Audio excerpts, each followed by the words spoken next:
Hello everyone, তোমরা সবাই কেমন আছো? আজ যে তো বিশ্বকর্মা পুজো, তা আমাদের দোকানেও পুজো হবে। আমি এখন দোকানে যাচ্ছি, তোমরা দেখতে থাকো। হ্যালো এভরিওয়ান, তোমরা সবাই কেমন আছো? এই যে আমাদের দোকানে এসেছি, দোকানে এখনও পুজো হচ্ছে। এই যে বিশ্বকর্মা পুজো হচ্ছে, এই যে এখন যজ্ঞ হবে।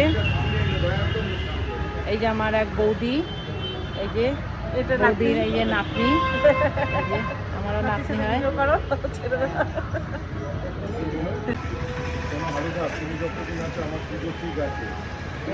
বন্ধুরা ঠাকুর, আর এই যে ঠাকুর মশাই দেখো যজ্ঞ করছে। এখন যজ্ঞ স্টার্ট হয়নি, এখনই হবে যজ্ঞ। পুরো কাঠ ইয়ে হবে, অগ্নি হবে, তারপরে উঠবে।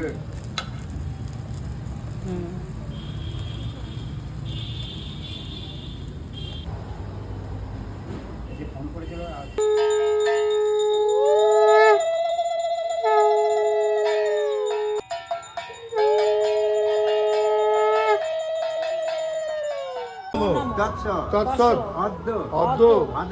ভাদ্র মাসে সিংহ রাশিতে বাস করে শুক্লপক্ষে পূর্ণিমা তিথ। নমো নমস্তে বাবা বিশ্বকর্মা।